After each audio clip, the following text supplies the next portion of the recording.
Take your stinking paws off me, you damn dirty ape. That's so classic.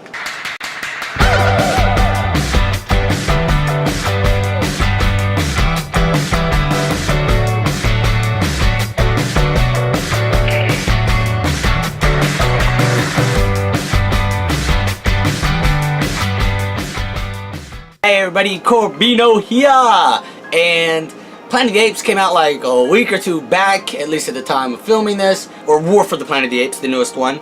And I remember going to see the prequel, or Rise of the Planet of the Apes, back when it came out in theaters, and I was only going because my friend's mom could get us in free, and it was for free. And I was like, I just don't, no, these aren't my type of movies. Fell in love with it as soon as I saw it. Got both movies. I love Rise, I love Dawn, I love War, and I remember watching the originals like from the 60s and 70s and whatnot with my dad, but I only remembered enough from the first movie, and but I'm pretty sure we watched more of them, I just don't remember enough of them. Anyways, and so I went and got the, where is it? Somewhere. I got the Legacy Collection of Planet of the Apes, the original movies. It's got all 5, and I've rewatched them all and watched the prequels with my mom. And gonna be real, they stand up pretty, like I always thought, dang, it's gonna be like, oh, come on, but they still stand up pretty well, even to this day. Like, if you can get past the oldness to it, you know, they're good movies. They really are, most of them at least. So for this week's ranked video, I am ranking all of the Planet of the Apes movies. So let's get right into it right now. And at number 9 is the 2001 Tim Burton's movie. Never seen it. I've watched some videos on it. I've heard the terribleness about it. I know I shouldn't even have it on here since I've never seen it and I can't really judge it. But from, you know, all the reviews and everything I've heard and seen throughout the years, I don't want to see it. I don't want to waste my time with it. And I'm assuming with almost everybody out there, it's probably their least favorite anyways. It was a reboot and it just wasn't good according to the entire world. So yeah, number 9 is the 2001 Tim Burton remake of Planet of the Apes. Number 8 is Beneath the Planet of the Apes. That is the sequel to the original one. That one came out in, let me see, 1970, something like that. Yeah, 1970. And it's good. It's good. And spoilers, but also this channel is famous for their spoilers, so y'all should be used to this by now. It is a good movie up until you meet those weird humans with telekinesis. That's telepathy? Is it telepathy or telekinesis? Either way, where they talk to each other through their minds. What? What even? Yeah, it's pretty crazy to have a planet ruling, you know, of apes. Not that crazy, but yeah, it's a sci-fi movie. There's gonna be some weird stuff in it. But I could not, me and my mom, we just really could not get behind the second movie. It started off good. A second spaceship crashed or landed on Earth, but, you know, not knowing it was Earth yet. And the new person, Brent, he's looking for Taylor from the previous movie. And that's the other thing I didn't like. I really grew to love Taylor, and you didn't get to see him. And I really liked Taylor and Nova's sort of connection. It really focused on it too much in the original movie, but I liked it. And then you never really got to see any more of it in the second one because Taylor was with Brent the entire time trying to find Taylor. And it just was not, it was good-ish, but then once you got to those weird telekinesis, telepathy, human, alien things, and that's what confused me a lot, it's because we couldn't pay attention to the movie enough, so we weren't sure what was going on. They ended up taking off their faces, and they had like weird, bald, creepy Deadpool looking faces. So we were like, are they aliens or are humans trying to wear original faces to look normal or what? And it wasn't that good. And later in the movie when you find Taylor, I'm like, oh sweet, thank God. But then they start beating the crap out of each other because they're controlling them, making them do it. But they break out and they're killing the people. And Nova finally speaks and it was kind of underwhelming. She's like, Taylor! And if you've seen the movies, you know what I'm talking about. It's not like in the original, he's like, take your stinking paws off me. And it's like, whoa, okay. But like, it just was, I was really pumped that Nova was finally going to speak. But it was so underwhelming how she said it. It wasn't like, I was more hoping for like a Taylor, but it was like a Taylor, like it was really bad acting. And that movie, they set off like a mass weapon, whatever you call it. I don't know, just a giant bomb thing, and it destroys the entire Earth. And I'm like, are you serious? Like, they killed Brent, killed Taylor, and I'm like, what? Where do we go from here? But then the Earth blew up, and I was like, okay, all right. And I was really confused because we still had 3 more movies to watch after this, and we were like, what? How's that even gonna work if everything's gone? Beneath was not what I was hoping for. Number 7 is Battle for the Planet of the Apes. That is the final movie of the original movies. It's the 5th one. And it just focuses on Caesar and the apes. Actually, no, it doesn't. I was thinking of the other one. This one, it says Battle for the Planet of the Apes. And this one, you kind of think, oh, okay, because how the last one, the previous one left off, you thought, okay, it's time to go to war against humans and take over this place. But no, it just jumps ahead. Caesar has a teenage son, or kid, just, he was walking and talking. They already got a community built. Humans aren't allowed to say the word no to apes. And it was just it wasn't that great of a film either. One of the apes starts trying to rise up against Caesar, and I was kind of confused because he was in class at the beginning of the movie, this ape, and got in trouble and da-da-da, but then he was trying to be all evil and take down Caesar and kill his son and whatnot, and it didn't make sense to me on why I just didn't really think a high school or a person in school is really going to be trying to take over their king of their world. It just, I don't know, that one just wasn't very good either. Definitely better than Beneath, and it was nice kind of to, show what was going on in the world. By the title, I thought that was going to be them going to war, and how they left off in the 4th movie, I thought it was going to continue into that, and it just didn't really, but still, it's watchable. Not very watchable, but it's watchable. Number 6 is Conquest of the Planet of the Apes. And this is number 4 of the originals. And this is Caesar. It's continuing from the 3rd one. This is Caesar growing up on Earth and learning somewhat about his parents. He's seeing how apes are treated. He's not feeling it. And he's like, nah, enough's enough. They start their uprising and they're attacking the humans and whatnot. And there's this one girl ape that looks a lot like Caesar's mom that keeps zooming in on and focusing on, and it was like, what? But they never really do anything with it. I don't think they did. This one, it was nicer because it had some action. It confused me about how they were just it started off and they were enslaved and whatnot, and all had jumpsuits and stuff. But I guess previous to that, all the animals, dogs and cats, went extinct. They replaced their pets with apes, but then they got smarter, made them into their slaves. Anyway, Caesar was not having that because Caesar was a smarter one, and him and his apes start rising up. And there wasn't too much action in it, but it was still nice enough action with humans versus the apes. The ending to it was kind of like, what? Because they're they're killing humans, killing apes, and Caesar's standing up in front of everyone and he's like, humans will no longer treat us how they have, and we're gonna take this place over, and it's gonna be ours. And a building in the background explodes. I don't even remember them set some explosives up in this place. It just blows up, and I don't remember how that goes about.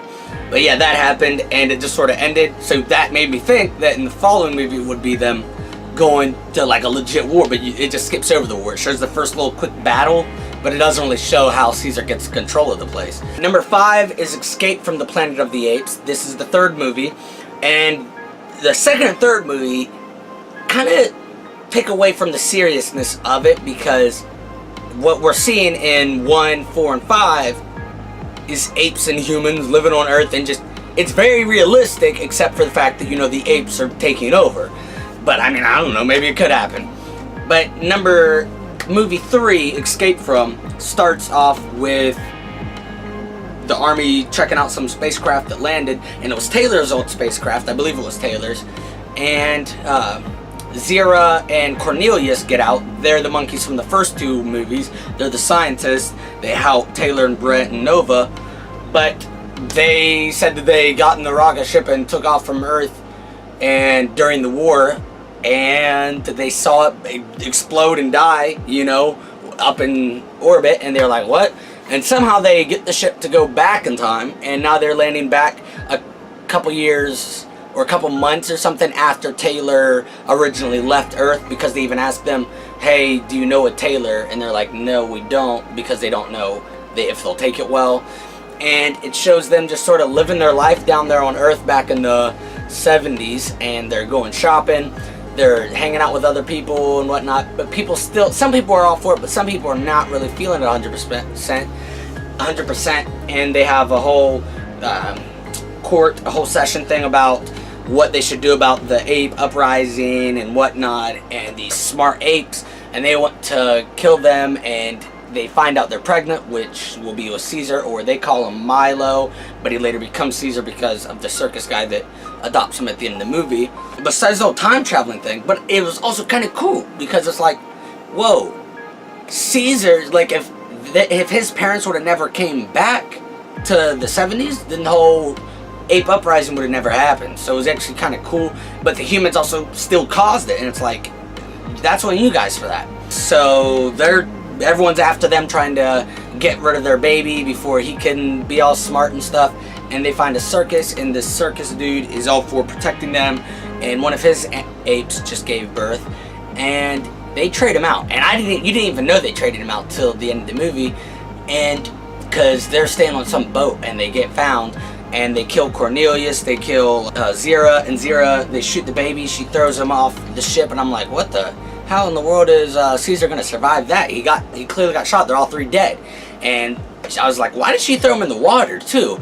But that's why she threw him in the water, is because after a few minutes I was like, holy crap, that's the other monkey that they were at the circus. Was Caesar still there? Which is kind of messed up because they took that baby from the other ape, but still they did that because I'm assuming if they did find the body, if they would have had the baby's body, they could run tests or see if that's the actual ape and realize it's not. So they threw it in there, all of them die, and I'm like, whoa, that's wild. They've been like the main apes through the first 3 movies, and at the end of it, it shows the circus guy with baby Milo / Caesar, and he's got the little necklace thing he gave him, and you're like, oh, okay, sweet, I see what we're doing here. I'm down for it. Yeah, that movie's a little goofier, but still, I liked it. It was good, and it's just, check out the original movies, really. They are good. Number 4 is Dawn of the Planet of the Apes. This is the second prequel, and it's a really good one. Dawn of the Planet of the Apes is really good, but not that good. Out of the prequels, it's my least favorite, which, as you can see now, but I really like it because the whole Koba thing, it reminds me a lot of Rick and Shane from The Walking Dead. Like, he's a good guy, but he's really messed up in the place he's been thrown into, you know. It's just not good for him, and it's not gonna work out well in the end, and just, it was, in Koba, I love the part where he's like walking up those guys, acting all silly, and he starts drinking with them, and he has the gun, and he's throwing it around, and they're like, alright, this guy's kind of funny, and he's like, and like takes them all down. I'm like, whoa, Koba, okay, dude. And in that one, I don't even know who the humans are in that. The wife, like the girlfriend in that one, reminds me of April O'Neil. Like, she looks like April O'Neil a lot. Like from the second and third Ninja Turtles movies. Anyways, this one is just, it's been, how many years was it? I want to say less than 10, but I could be wrong, since Rise. Caesar has his son, and his wife is giving birth to a new kid. And I like it because his son's name, is it Bright Eyes, I think? Something like that. Or maybe they could, I want to say, oh, no. That's in Rise. His son's name's Blue Eyes or something like that. And I was like, his son doesn't have another name, because I'm pretty sure his name's just Blue Eyes the whole time. But yeah, you meet a lot of apes. You get to like them, like Rocket. You meet freaking Luca in this one. And Maurice is my boy. And Maurice speaks, I believe, for the first time in this one. And he's like, run to the humans. And the guy that plays Commissioner Gordon in the Nolan trilogy, he is some dude in this that's always yelling a bullhorn and blows up a building when the apes are on it, and they try to warn him, like, dude, don't do that, but they do. And Koba and Caesar are battling, and I love it because they're like, ape, no, kill ape, then Caesar's like, Koba, no ape, or something. I'm like, oh nah. And then he's like, and he like hits everything on the way down. I'm like, oh, Koba boy, you out of here. And there's another part where they find Caesar's old house, and that gets kind of emotional, seeing old James Franco stuff, and it's like, tear up. Oh god, it's emotional. But how that camera work after all those years, you know what I'm saying? Yeah, cool. It's a good one. It's a good one. Number 3 for me is the original Planet of the Apes from 1968, I believe. It started it all, and it is very good. It started it all. You start off with 3 or 4, I guess, but the female died on the ship. 3 astronauts. There's a black guy. He gets shot and put on display in the museum. And the other guy, white guy that was there that wasn't Taylor, I thought he was going to be the main character, but he got shot and you didn't see it till later, but he was all messed up in the head now. And Taylor was just a dope character, and I really liked him. And he says some of the most iconic lines in movie history, I'd say. Like they've parodied it in so many other films, like "It's a madhouse," and "Take your stinking paws off me," and "Damn you all to hell." You know, like just some of these great quotes, and I love it. And he gets shot, like grazed on the neck, and it messes up his vocal cords or whatever for the first bit of the movie. So he keeps trying to speak, and they're like, oh man, this human thinks he can talk. And he's like, nah, but I can talk. I just can't at this moment, y'all. And he's trying to show the messages, but it's not working. They're trying to mate him with Nova, one of the humans, but she can't talk. But him and Nova sort of get a bond, and I like it. And they find this old cave with artifacts, and Dr. what's his name? What is it? Something weird. But anyways, he's a douche, and he's just trying to keep everything under wraps, and he's like, I'm gonna blow up this place. Oh, and that's later in the movie, because Zira and Cornelius helped Taylor and Nova escape. They're now, wanted criminals, but they find evidence about everything in this cave, and they're like, hey yo, we're not going to jail now because we got evidence to clear our names. And that main bad guy is like, I'm blowing this place up and your names are never going to be cleared. And I'm like, what? How is that fair? That's some bull crap. But he's got the power, so he can do it, I guess. And with this movie, it's just, it's what started it all. It's got amazing quotes, and for the time, that movie probably looked magnificent. It was beautiful, probably ahead of its time with the whole ape mask and makeup and all that, and the suits. I'm sure that was far ahead of their time, and it was probably just mind-blowing to people back then. And it's a really good movie. It really is. The original one is really amazing, and I love it because the ending to that, and I've always wanted to see it because I saw it as a kid, but I haven't seen it now that I would actually be able to remember it. And seeing it finally, the ending of that movie, back then, if I would have seen that in theaters, I would have had to see the sequel. I would be dying to know what happened next, because you find out that you were on Earth the entire movie. You're thinking that you gotta help Taylor get off this place, this planet of apes. He's gotta get out of here, but no, he's on Earth the entire time when he finds the destroyed Statue of Liberty, and you're like, what the heck?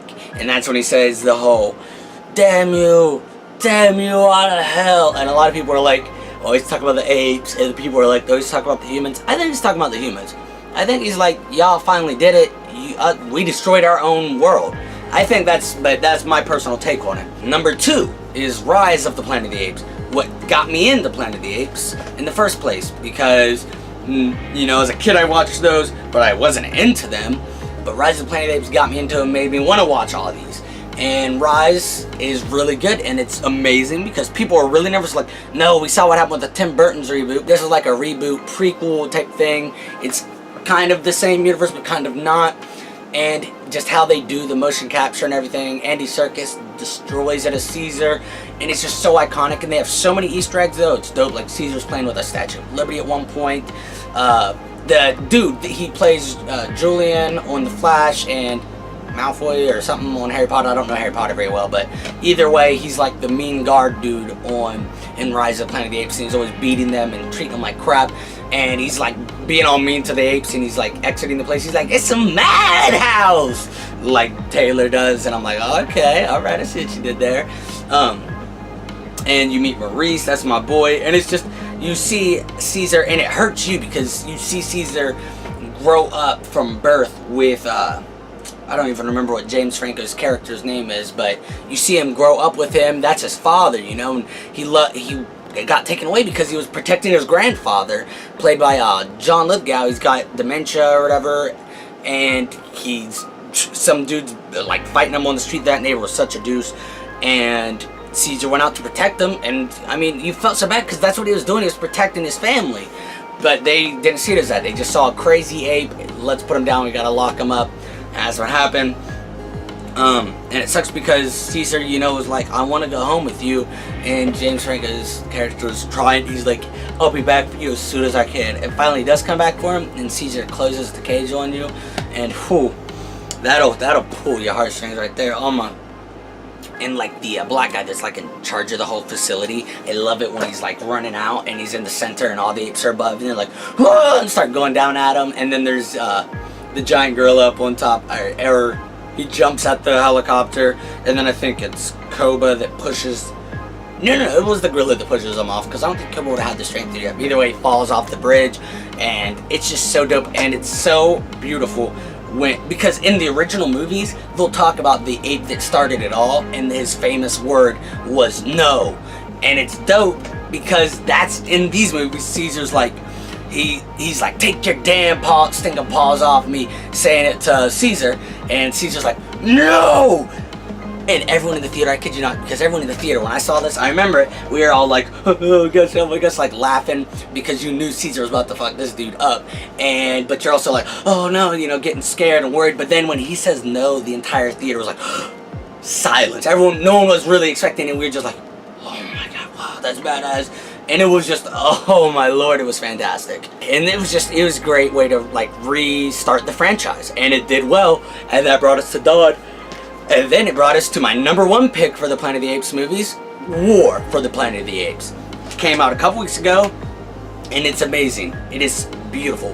Yes, the ending to it, I wasn't too thrilled with, because I was hoping more ape-human war action. It was more human-human war action, and a lot of apes that were still on Koba's side are now working for the humans, and everybody's getting captured. Caesar's family gets killed, so he's not having that. And Caesar, Maurice, Rocket, and Luca go off on a journey and meet Bad Ape. And Bad Ape is just, oh my god, will rip your heart out because of his stories. And they find a little girl that can't speak. And it's dope because in the original movies, humans can't speak. And you're like, if this is Earth, why can't they speak though? And it explains in this movie why they can't speak. And it's like some virus or flu or whatever that all humans are getting, and it slowly makes them dumber, and like they can't speak, and they become more animal-like. And it's, oh my lord, it's a good movie, so fantastic. And I love it because the little girl keeps playing with stuff at Bad Ape's like hideout, and he's like, no, you can't play with it. But then finally he's like, all right, she can have it, gives it to him, and it says Chevy Nova. And I was like looking at it, and first thing that popped in my head was from Ninja Turtles when they're like, Bossa Nova, Chevy Nova, and that's what was popping in my head. And like 5 minutes later, it hit me. I was like, oh my god, that's an Easter egg.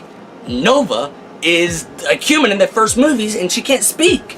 And then later, Maurice tells her, he's like, you are Nova. And I was like, oh yes, please, that is awesome. Yes, that's awesome. Oh my gosh, it was awesome. I loved it. There was just so many Easter eggs and like so many explanations to things.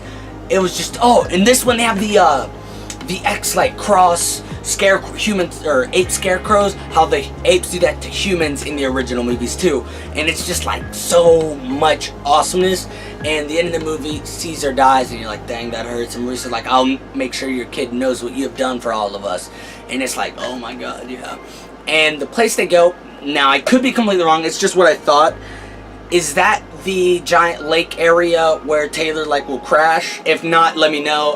Because it seemed like they really zoomed out on it, like really looked at the beautiful set piece, and I was like, I wonder if that's where Taylor crashes in the other movies, or if that's where they'll build like the place where a lot of the apes are meeting at in the first movie, or what. Let me know if the end scene to War is anything significant to the previous movies or anything, let me know. And there's an interview saying that they don't plan on stopping. They're gonna go until they catch up with the original movies. And they're like, and even then we might keep going. They didn't plan for a trilogy. They started it to see how it could go, and they're gonna keep going if they can. And I'm like, I'm down for that because I love it. It's gonna be weird not having Caesar around, but still fantastic. And another note that popped in my head, in Rise of the Planet of the Apes, you see on the news and in the newspaper about a rocket ship leaving Earth. That's Taylor's rocket ship, and that's like, that's dope. That's really awesome. That's all 9 Planet of the Apes movies ranked. I didn't talk about any of the comics or TV shows because I've never read or seen them. Anyways, let me know what your guys' order is down below. Do you like the prequels more than the originals more than prequels? Have you not seen any of these movies? And if not, go see them except for the 2001. Yeah, just let me know in the comments below about everything. And until next time, it's a madhouse!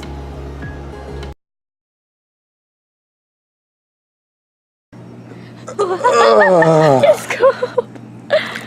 It's cold. Smash that like and subscribe.